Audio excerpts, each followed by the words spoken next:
Hey everyone, welcome back to the Energy Healing Lifestyle Journal, Self-Care Challenge Day 2, because we are on another round, right?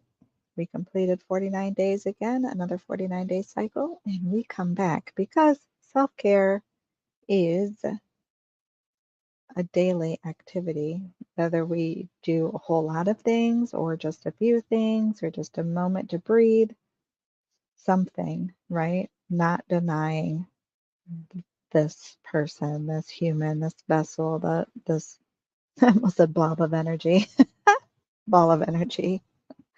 We're not denying ourselves, right? We're checking in with ourselves too.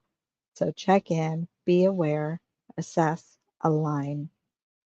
How are you guys feeling? If you had to name 3 emotions that you feel right now, what would they be? Blah, sorry, what would they be? Remember, emotions are one word. So what would they be? I feel calm, full, because to be honest, I just finished lunch, and hmm, happy. That's it. I don't have like that burst of excitement because something big is coming, but happy, like content. And again, I know content can be one of those tricky words, but I don't mean like stagnant content. I just mean calm and happy content, right? And that feels good because I'm sure someone out there who is listening has been in the same situation I have been in the past, right? Where couldn't always say that. So it feels really good when you can because we take look in. It's when we take care of ourselves. It's when we do the work, as we say, right? Mm. Empathic healers, checking in with you. And that in itself is a skill because we check in and we feel and we may or may not be able to name all the emotions, but then you wonder where in the heck they came from because some don't make any sense, right? Sometimes we notice that emotion, we're like, why? I can remember going to work and I worked in a mental health facility. This memory just popped in, so I'm going to share it. I walked in the morning, like it was fine, whatever, going to work. Get on the elevator with, I believe it was 2 other people, and I was like, holy smokes. I just had this rush of anxiety in my body, and I'm just kind of glancing, around me because my first thought, right, as a human, sometimes we have those trigger moments or that guidance of there's a sense of danger, right? So that could be something, but the 2 people in there with me didn't appear to be in any type of that type of distress. So they weren't showing any, if you were to look for signs, they weren't showing any. Not that people always show, but I didn't really feel like I was checking in deeper as well. I didn't feel like there was any danger, that I was in any danger.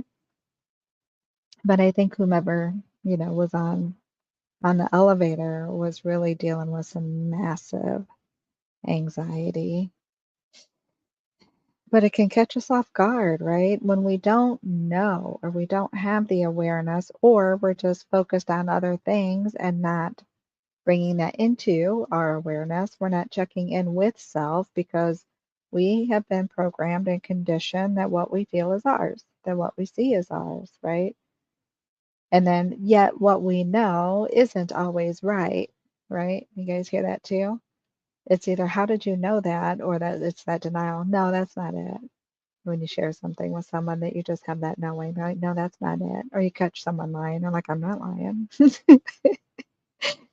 Like when you know, but then you're made to believe that you don't know and that you're wrong, right? Because those things are difficult to prove to someone else.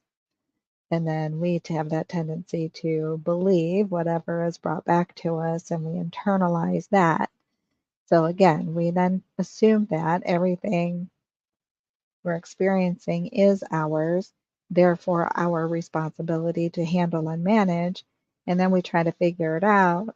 And then when we try to figure it out and other people are asking us about it and we can't figure it out because it's not ours, then there's that question of, well, how do you not know how you feel, or how do you not know why, or well, you must be thinking something, or you must be, right? this must be going on. And you're like, but it wasn't. I don't, don't know. So it's really important to check in with you to see what is yours. What are you feeling? And if you're like, yeah, I do feel this, I just don't know why, it's okay that you feel it. It's what we do as empaths, right? Let's just have that radical acceptance about that. That's what it is, literally. It would be nice to sometimes resign, right? I'm turning my papers in. I resign as an empath. Done with it. That would be really nice. However, it's a gift as well, right? I don't know where that came from, but it kind of cracked me up. As a But check in with yourself anyways. And it's okay that you feel what you feel, regardless of where it's coming from. Be gentle with yourself. It's no blame, shame, or guilt. But again, check in, notice where it's at so that you can detach from it if it's not yours, right? Name it, call it, know what it is. And if it's not yours, allow it to be released, detach. Check in again to see what you feel, right? So if I'm checking in and I notice it's not mine, I detach from it, then I check in again, what is mine? And if you're still not sure, journaling really is a great thing, you guys. Again, I brought mine with me, my orange. Can you see my orange? My orange letters. Um, it just helps us get things out, right? So we can manage our thoughts, we can let the emotion do its thing. It could be a helpful tool to release whatever that emotion is. Detaching was big for today in my journaling. Just really checking in as an empathic healer as we talk about emotions. Excuse me, some of the challenges that we face. Oh, super tuners came in. Let me double back. I just saw that in my journal. Let me check to see where that was coming from. I just have so much energy. Again, feeling your own plus the energy around you. Yeah, that's super tuners. So as empathic healers, right, we have that ability, that skill to tune into others' energy, to tune into others' emotions. And that can be oftentimes a really beautiful thing. Sometimes as humans, to be able to offer that level of support is amazing. It is a gift and it's a beautiful gift. And I think it's wonderful that we can do that. However, in addition to being super tuners, knowing how to balance that and again detach from it so that we can take care of ourselves too. Again, I have this image of, if you're familiar with Charlie Brown and Pigpen, you know how there's that cloud of dust or smoke and dirt just lingering around Pigpen everywhere he goes.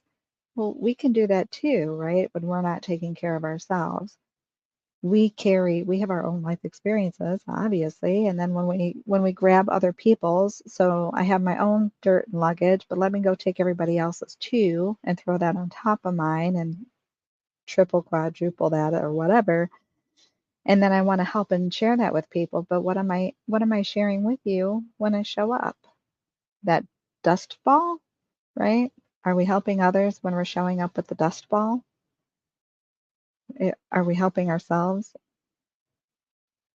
I don't think so. I mean, we can to a degree. And I don't want to say we can't. We can to a degree. But then could you imagine how much more we could show up if we clear our stuff first, right? We clear away some of that dust. We're clearing away some of our own layers. We're really tapping into ourselves. We're able to detach. We're able to have that level of protection. Although I watched a video today who talked about that, and it was very interesting how, I don't remember his name, I apologize, how he said, we say we want to protect our energy.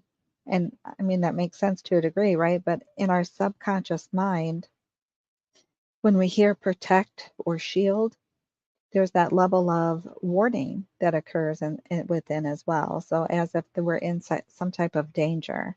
And I get it. Sometimes it feels that way because it's so stinking intense, right? It can feel like why we avoid a lot of people and groups and a lot of situations, but it might feel like danger because we know it could be draining and overwhelming and all the things. However, we don't want to like start the day in the sense of, okay, I had to armor up because I'm going into battle. I'm saying it's like it kind of does feel that way, but the word protection could add to that thought, right? When really we want to clear, this isn't what he was saying. I'm adding my own to this now, but we want to clear our own energy so that we can show up and have that level of safety to feel safe.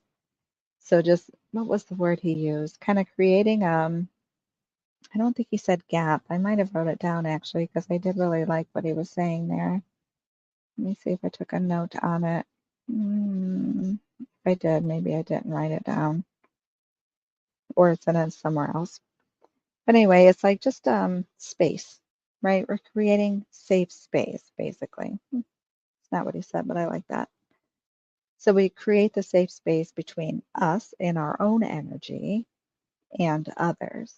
Something else he said I found interesting, which I'm going to share more in the masterclass, but he said, unless, his words were, unless you're a practitioner, right?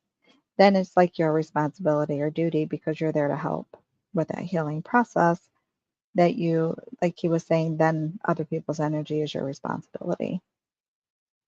I don't fully agree with that. I think it's perspective. I think I get what he was saying, but yet I caution because when we see ourselves as empathic healers and we know that in our day to day, like 24/7, it's part of who we are. It's not just a job or career, right? It's who we are. It's how we are. It is our day to day. We don't get to clock in or clock out of it. We show up in it every day. We sleep with it, or if we can sleep, or right. It's the thing. Like my eyes are brown. They just are. We're empathic healers. We just are. However, that doesn't make other people's things our responsibility. But again, I can see for sure we are still responsible for ourselves, which is why I feel as the self-care is the importance in that, right? I still don't believe that as practitioners or healers, whatever, role, name, label you use, title you use, we, I am my responsibility. You are your responsibility, right? I'm not your responsibility or vice versa. Of course, when you have kiddos and they're minors and you're taking care of them, then they are your responsibility.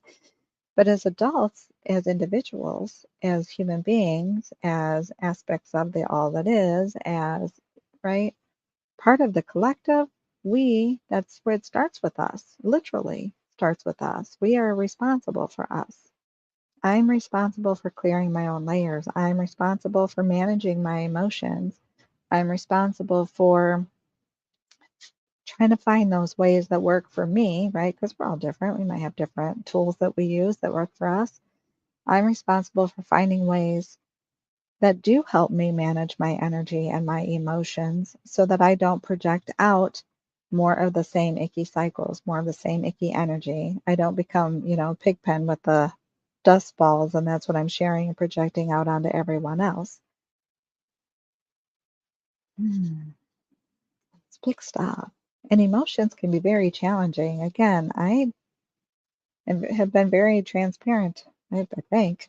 If you watch my videos or listen to my videos, um, there was a time I wasn't. I didn't. I had no idea. But I didn't know what an empath was. I didn't understand like the ideas of energy, quantum physics, like none of that at all. Reiki, healing, none of that. So I just didn't know and I didn't understand. And I thought my emotions were just my emotions.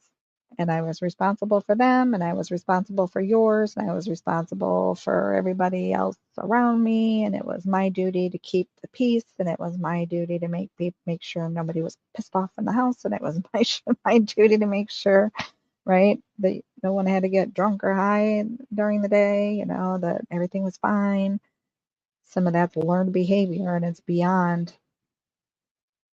There's more in that than being the empath, but there's being the empath and that. Okay. Just saying. So many of you can probably relate to that. But it wasn't, is my point. All of that wasn't. Might have felt like it was. I might have been kind of trained or conditioned to see or believe it was, evidenced by how everybody reacted or however the things that you hear and how we internalize and understand, right? How I didn't manage my emotions or my thoughts and how I, yeah, internalize things. Mine are mine, yours are yours. It's up to us. It's our responsibility to manage our own, not everyone else's, right? I'm going to wrap this up because I heard something in the other room and I'm not sure. So I'm just going to go make sure things are great. Responsibilities. So I hope I touched on enough. Dive deep in your journals. Take care of you. Start practicing that separation of responsibility, right? Free will and accountability. Free will and accountability. Take on what's yours, yes. Be accountable for you, absolutely. But it's not our responsibility to be responsible for everybody else. Yes, we show up. Yes, we show up in love. Yes, we hold space. Yes, to a lot of things. Yes, we help others heal themselves, but we can't do it for them, right? Hope that makes sense. Sorry for having to rush off and cut that short right after I was going to dive in there deep a little bit. But I hope you have an amazing day. Thanks for all who popped on the live and come back for the replay. I will see you tomorrow for solar plexus chakra and self-image and showing up for ourselves with love and compassion. So much love to you. Take good care. Bye, guys.